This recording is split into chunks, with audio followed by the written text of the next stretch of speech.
بسم الله الرحمن الرحيم. ألف لام را تلك آيات الكتاب الحكيم. أكان للناس عجبا أن أوحينا إلى رجل منهم أن أنذر الناس وبشر الذين آمنوا أن لهم قدم صدق عند ربهم. قال الكافرون إن هذا لساحر مبين. إن ربكم الله الذي خلق السماوات والأرض في 6 أيام ثم استوى على العرش يدبر الأمر ما من شفيع إلا من بعد إذنه. ذلكم الله ربكم فاعبدوه أفلا تذكرون.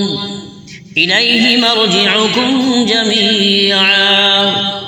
وعد الله حقا. إنه يبدأ الخلق ثم يعيده ليجزي الذين آمنوا وعملوا الصالحات بالقسط والذين كفروا لهم شراب من حميم وعذاب أليم بما كانوا يكفرون.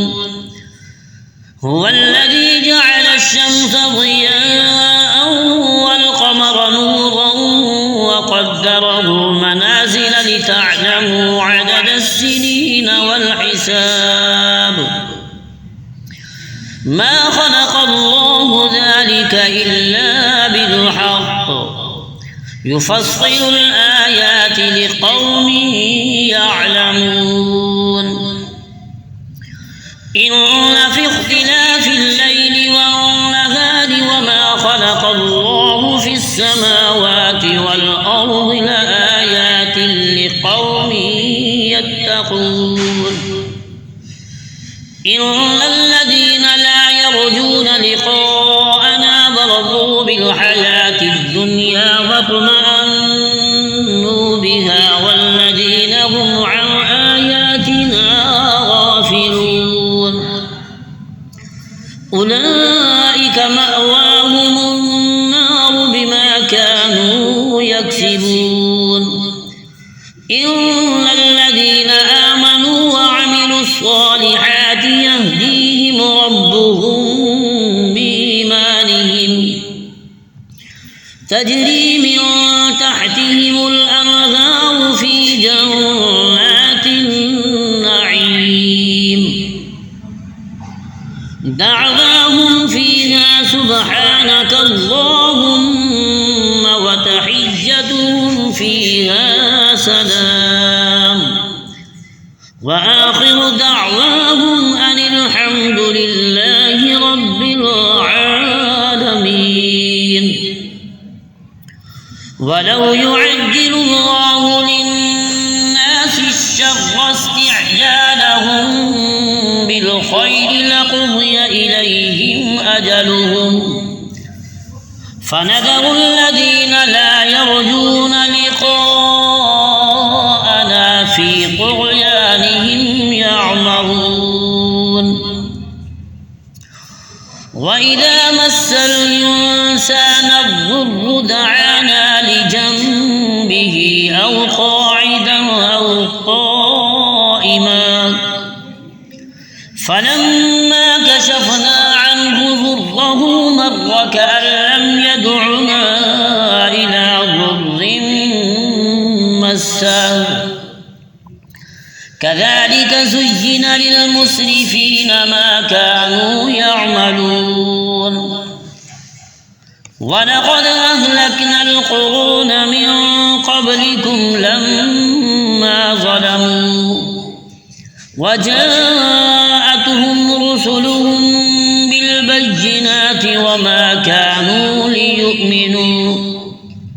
كذلك نجزي القوم المجرمين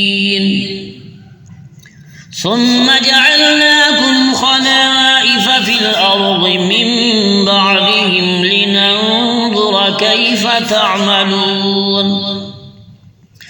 وإذا تتلى عليهم آياتنا بينات قال الذين لا يرجون لقاء نأت بقرآن غير هذا أو بدله قل ما يكون لي أن أبدله من تلقاء نفسي إن أتبع إلا ما يوحى إلي إني أخاف إن عصيت ربي عذاب يوم عظيم قل لو شاء الله ما تلوته عليكم ولا أدراكم به فقد لبثت فيكم عمرا من قبله أفلا تعقلون فمن أظلم ممن افترى على الله كذبا أو كذب بآياته إنه لا يفلح المجرمون ويعبدون من دون الله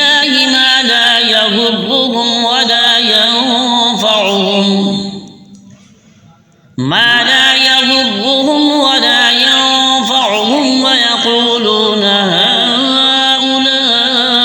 شفعاؤنا عند الله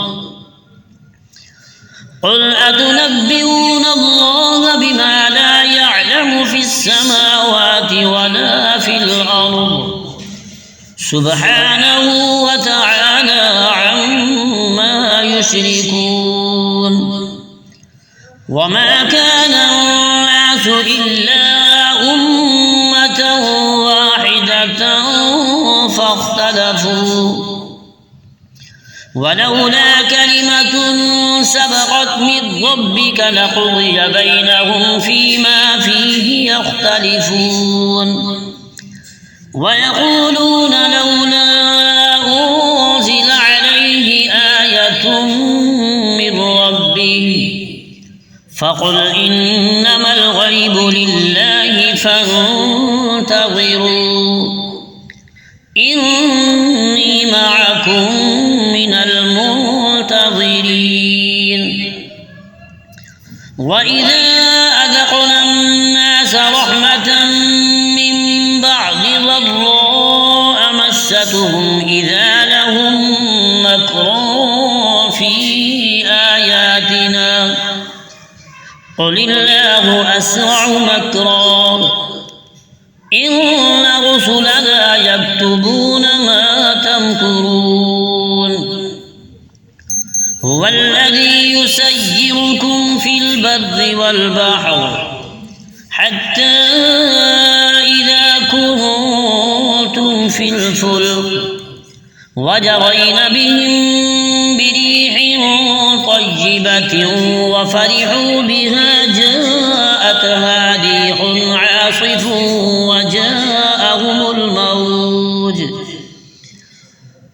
وجاءهم الموج من كل مكان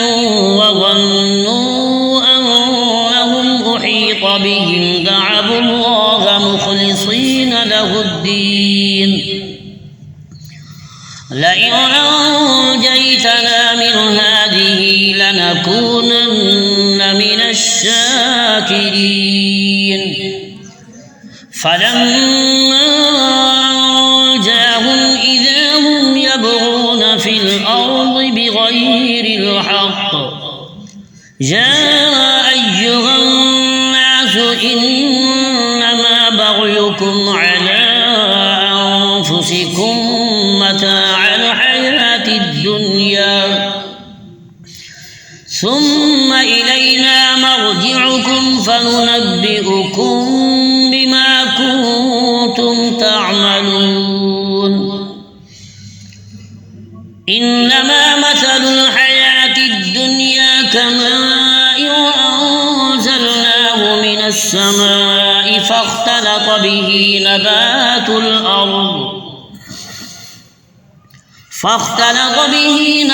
الأرض مما يأكل الناس والأنعام حتى إذا أخذت الأرض زخرفها وزينت وظن أهلها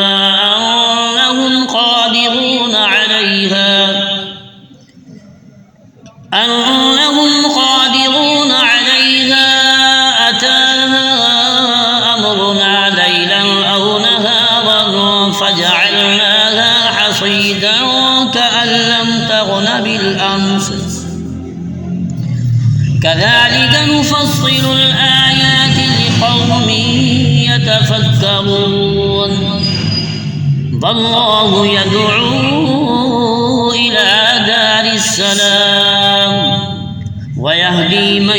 يشاء إلى صراط مستقيم